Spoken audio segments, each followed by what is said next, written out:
আসসালামু আলাইকুম। প্রিয় দর্শক, আমাদের কাছে প্রায় একটা কথা বলা হয়ে থাকে, দেশে আইনের শাসন কতটুকু আছে।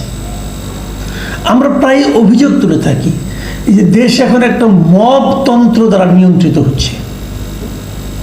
আমরা বলি ত্যাগী রাজনীতি হচ্ছে। এ কথাগুলো আসলে বাস্তবতার সঙ্গে কতটুকু সঙ্গতিপূর্ণ, এই আলোচনাটা আজকে আমি একটু করতে চাই। তার আগে আমি আরেকটা কথা বলি, একটা সংগঠনের নাম বলি। দেখুন তো এই সংগঠনটার সম্পর্কে আপনার কোনো ধারণা আছে কিনা। সংগঠনের নাম হলো আন্তর্জাতিক ফ্যাসিজম ও গণহত্যা গবেষণা ইনস্টিটিউট। ইনস্টিটিউট কিন্তু কখনো এই ধরনের সংগঠনের নাম শুনেছেন?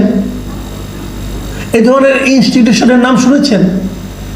আমি আজকে যে ঘটনাটা নিয়ে আলোচনা করব, এই ঘটনার উদ্ভব হওয়ার আগ পর্যন্ত আমিও কখনো শুনিনি। এবং এই আলোচনাটা করার আগে আমি ওই সংগঠনের সম্পর্কে খোঁজ খবর নেওয়ার চেষ্টা করলাম। কোথাও কেউ এই সংগঠনের অস্তিত্ব সম্পর্কে কোনো ধারণা দিতে পারলো না। এই সংগঠনের মূল লোককে, এই সংগঠনের সভাপতিকে অথবা চেয়ারম্যানকে অথবা তার সঙ্গে অন্য কোন কোন ব্যক্তি জড়িত আছেন কেউ জানে না। কিন্তু তাহলে এই সংগঠন আলোচনা করবো কেন? করবো এই কারণে, এই সংগঠনটি প্রায় 100 কোটি টাকা মূল্যের একটা প্রপার্টি জবরদখল করতে যাচ্ছে। কিভাবে? আসেন ঘটনাটা বলি। বুধবার দিন একদম বঙ্গবন্ধু এভিনিউ, গুলিস্তানের আওয়ামী লীগের যে বঙ্গবন্ধু এভিনিউতে কেন্দ্রীয় কার্যালয়, যেটাকে আমরা 23 বঙ্গবন্ধু এভিনিউ নামে সবাই চিনতাম। আমি সাংবাদিকতা করার শুরু থেকেই প্রায় 40-50 বছর আগে থেকে, যখন থেকে আমি সাংবাদিকতা শুরু করেছি আজকে থেকে 34 বছর আগে, তখনও আমি এই ভবনে বহুবার গিয়েছি। যখন আমি ইউনিভার্সিটির ছাত্র ছিলাম তখনও এই ভবনটা ছিল আওয়ামী লীগের কেন্দ্রীয় কার্যালয় হিসাবে।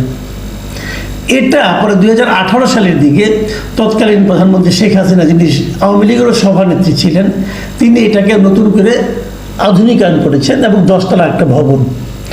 এই ভবনে উনি 10 কোটি টাকা ব্যয় করে এটা করেছেন। ওই জায়গার যে কী দাম, এটা সোনার চেয়েও বেশি দামের জায়গাটার। তো এই যে ভবনটা আছে, এই ভবনটা গত বছরের 5 আগস্টের পর যখন আওয়ামী লীগ সরকারের পতন হলো এবং যখন আওয়ামী লীগের শীর্ষ নেতারা সবাই দেশ ছেড়ে পালালেন কাপুরুষের মতো, তারপর এই ভবনটা লুণ্ঠন হয়েছে, ভাঙচুর হয়েছে, দীর্ঘদিন পড়েছিল। জনগণের ক্ষোভ এখানে যুক্ত হয়েছে। নিচতলায় অনেকে এটাকে এখানে গণশৌচাগার হিসেবে ব্যবহার করেছে। সবই ছিল, সবই ক্ষোভের বহিঃপ্রকাশ। কিন্তু গত বুধবার দেখা গেছে এই ভবনটাকে পরিষ্কার পরিচ্ছন্ন করা হচ্ছে। কিছু লোক ভবনটাকে অলরেডি তারা 2 তলা পর্যন্ত পরিষ্কার করে ফেলেছে, 3 তলা পরিষ্কার পরিচ্ছন্ন। বুধবার বৃহস্পতিবারে বিভিন্ন পত্রপত্রিকার রিপোর্টার গিয়েছেন এখানে খোঁজখবর নেওয়ার জন্য। কারা করছেন? কিন্তু তারা কোনো সন্ধান করতে পারে না। এই আন্তর্জাতিক ফ্যাসিজম ও গণহত্যা গবেষণা ইনস্টিটিউট এই নামে একটা ব্যানার তারা ভবনের সামনে টাঙিয়ে দিয়েছেন। তারা এই কাজটা করছেন বলে বোঝা গেল। ভবনের সামনে কয়েকজন লোক প্লাস্টিকের চেয়ার নিয়ে 10-12 জন লোক বসেছিলেন। তারপরে তারা হলো মাতবর, তাদেরকে কেউ বাধা দিতে না আসে, এই জন্য 10-12 জন তাদেরকে ঠেকাবে এবং বলবে। আর ভেতরে 15-20 জন লোক পরিষ্কার পরিচ্ছন্নতার কাজ করছেন। পরিষ্কার পরিচ্ছন্নতার কাজ করে ঠিক আছে, এটা নিয়ে আমার কোনো আপত্তি নেই। পরিষ্কার পরিচ্ছন্ন যদি মলমূত্র থাকে, যদি আশেপাশের লোকের সমস্যা হয়, সেটা করতে পারে। কিন্তু সেটা করার দায়িত্বটা কার? এটা দায়িত্বটা কার? দায়িত্ব হলো ভবনের যিনি মালিক, উনি করবেন। যদি ভবনের মালিক না করেন, যদি সেখানকার এই দুর্গন্ধের কারণে আশেপাশের লোকের সমস্যা হয়, তাহলে সরকার করবে, অথবা এই আশেপাশের লোক মিলে একটা কমিটি করে এটা পরিষ্কার করবে। একটা সিস্টেম তো থাকবে। এরা কারা? এই ভুইফোড় সংগঠন করতে গেল। এই সব ওদেরকে সামনে যে 10-12 জন ছিল, ওদেরকে জিজ্ঞাসা করা হয়েছিল যে ভাই আপনারা কারা, আপনাদের সংগঠনের নেতা কারা? তারা তাও বলতে পারেনি। তাহলে তারা কি করবে? কেন করবে? প্রথম আলোর রিপোর্টে আমি দেখলাম, প্রথম আলোর থেকে জিজ্ঞাসা করেছিল আপনারা এটাতে কী করবেন, কী করতে চান আসলে। তখন তারা বলেছিল যে পুরো ভবনটি পরিষ্কার পরিচ্ছন্ন করার পর বৈষম্য বিরোধী ছাত্র আন্দোলনে যারা যুক্ত ছিলেন তাদের হাতে তুলে দেওয়া হবে। কেন? বৈষম্য বিরোধী ছাত্র আন্দোলনে যারা জড়িত ছিলেন তাদের হাতে এটা তুলে দেওয়ার আপনি কে? আপনি কি এটা ওনার? এটা আপনি কিনেছেন? এটা তো একটা প্রপার্টি, একটা সম্পত্তি। এটার কেউ না কেউ মালিক আছে, এর একটা দলিল আছে, এই দলিলটা কারো না কারো কাছে বিলং করে। তো আপনি কে হে? আর আপনি যাদের তুলে দিবেন তারাই বা কে এই ভবনের মালিকানা দাবি করার? আর যদি তারা দাবি করতে চায় তাহলে তারা সামনে আসবে। তারা কেন এই সংগঠনকে, এই ভুইফোর সংগঠনকে এখানে পাঠাচ্ছে কেন? এটা কি এভাবে কি করা যায়? আবার তারপর তারা বলতেছে পুরো ভবনের কোন তলায় কি হবে তা ছাত্র জনতা ঠিক করে নেবে। এই যে ছাত্র জনতা ঠিক করে নেবে, কারা ছাত্র জনতা? সবাই জনতা এই দেশের, আর যারা স্কুল কলেজ ইউনিভার্সিটি পড়ে তারা সবাই ছাত্র। তো এই ছাত্র জনতা জিনিসটা কি? ছাত্র জনতা জিনিস হলো যে কেউ কিছু করতে এলে, কেউ কোনো প্রতিবাদ করতে এলে, কেউ কোনো অন্যায় করছি দেখে তারা যদি বলে কেন অন্যায় করছেন, তখন তাদের একটা অজুহাত, আমরা ছাত্র জনতা। মানে আমি ছাত্র জনতা, তবে আমি সব কিছুই করতে পারি। সবাই তো জনতা, তাহলে থানা পুলিশ লাগে না। কোনো অন্যায় হবে ধরতে গেলেন, বলো আমি ছাত্র জনতা, আমরা ঠিক করে দেব। ভাই চলছেটা কি? এই যে চলা, এই যে গায়ের জোরে কাজ করা, গায়ের জোরে এটা দখল করা, ওটা দখল করা, একে মারা, তাকে ধরা, তাকে ধমক দেওয়া, তাকে হুমকি দেওয়া, তাকে তার কাছ থেকে চাঁদা আদায়ের জন্য তাকে চাপ দেওয়া, এগুলো কি বলা হয়? মব সংস্কৃতি। এটাই মব কালচার। আমাদের এই মব কালচারের মধ্যে দেশটা ঢুকে গেছে। এখন কেউ প্রতিবাদ করছে না। দেশে যে একটা সরকার আছে টের পাওয়া যাচ্ছে না। আপনারাই বলেন জিনিসটা, আমি ধরে নিলাম আমরা আওয়ামী লীগের প্রপার্টি, ধরে নিলাম আওয়ামী লীগ একটা খারাপ দল, তো আওয়ামী লীগ কি নিষিদ্ধ দল?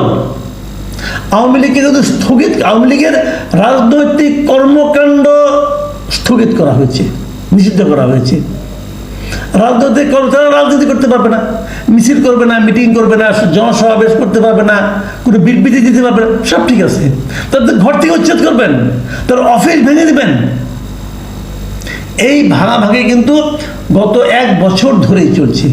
দেশের কোনো জায়গায় আওয়ামী লীগের অফিস আপনারা পাবেন না, সব ভেঙে দেওয়া হয়েছে। তো ওইগুলো তো কারো না কারো সম্পত্তির উপর ছিল, জবরদখল করা হয়েছে। আপনি কীভাবে জবরদখল করেন? ওই সম্পত্তির একটা মালিক আছে। যদি আওয়ামী লীগ যদি যখন ক্ষমতায় ছিল, তারা যদি অন্য কারো সম্পত্তি গায়ের জোরে দখল করে সেখানে অফিস বানিয়ে থাকে, তাহলে সেই লোক যার সম্পত্তি দখল করেছে সেই জায়গাটা দখল করবে।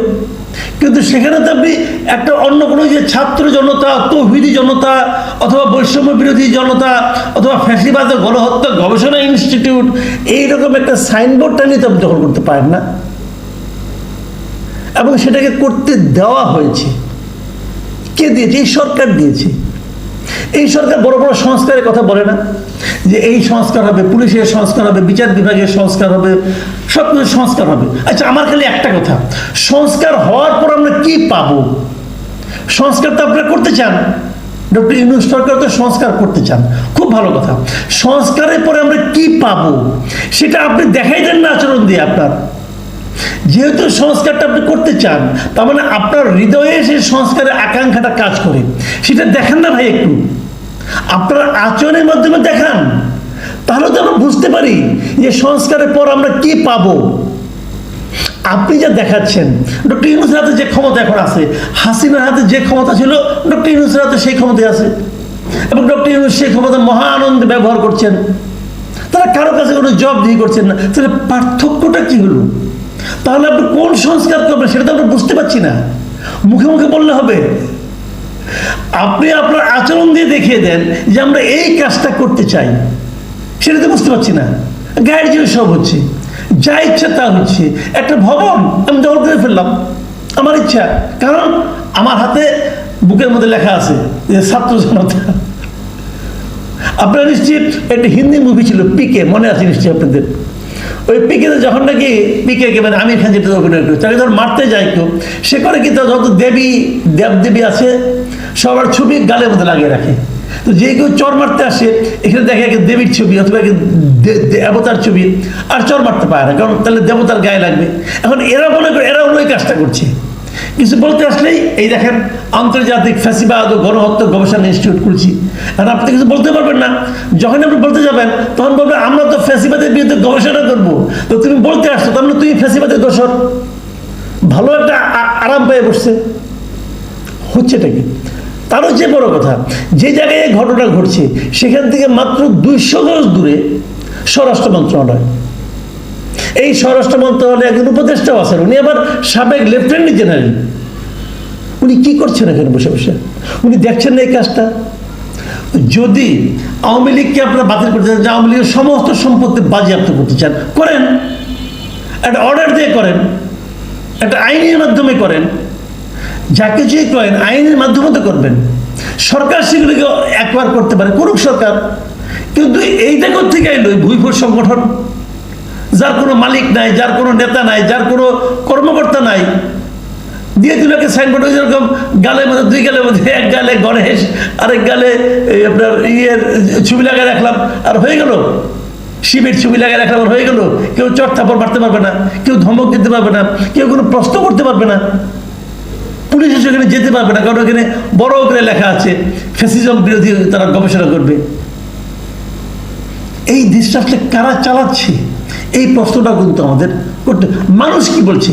মানুষ কিন্তু নানা রকম কথাবার্তা বলছে যে এটা কি করা যায়। আবার এর মধ্যে কিছু অন্যরকম চিন্তার মানুষ আছে, কিন্তু দেখলাম কেউ কেউ বলতেছে যে এটা আসলে কোনো ফ্যাসিজম বিরোধী কোনো সংগঠন না, এটা আসলে আওয়ামী লীগের লোকজনই করতেছে, তারা ওই ব্যানার লাগিয়ে ভবনটাকে পরিষ্কার করতেছে। হতে পারে, এটাও আমি জানি না, কিন্তু প্রশ্নটা হলো দেশে কি কোনো অভিভাবক নেই? কেউ কি ওগুলো দেখবে না? যদি সরকারকে নিতে হয় তারা নিয়ে নেক। আমি খালি একটা কথা বলে শেষ করব। দেখুন, আজকে আওয়ামী লীগ সরকারের পতন ঘটেছে, আওয়ামী লীগের সমস্ত প্রপার্টি আপনার গাইড করে এরকমভাবে মবের মাধ্যমে দখল করে নিচ্ছেন। কারা নিচ্ছেন আমি জানি না, কিন্তু হচ্ছে, দখল হয়ে যাচ্ছে। ঢাকাটা যেহেতু হচ্ছে, বাকিগুলো হতে পারে, সমস্যা কি? এবং বহুত খবর আমরা পেয়েছি। এই মব কিন্তু নতুন একটা শিক্ষা দিয়ে গেল, মব কিন্তু একটা পথ দেখিয়ে গেল। ভাবুন তো একবার, যদি কখনো আওয়ামী লীগ ফেরত আসে, এই গ্রামীণ ব্যাংক, সারা দেশের গ্রামীণ ব্যাংকের ব্রাঞ্চগুলো কি অবস্থা হবে? সেগুলো যদি ধরো আওয়ামী লীগ দখল করে আওয়ামী লীগের অফিস বানায় ফেলায়, কি হবে? সবসময় বলি, আপনি যে কাজটাই করবেন মাথায় রাখবেন সামনেও দিন আছে, ওই দিনে আমার কি হতে পারে। এই জিনিসটা যে না ভাবে, তার পরিণতি কিন্তু কি হয় সেটা আমরা গত 5ই আগস্ট দেখেছি। প্রিয় দর্শক, এখন এই পর্যন্তই। আল্লাহ হাফেজ।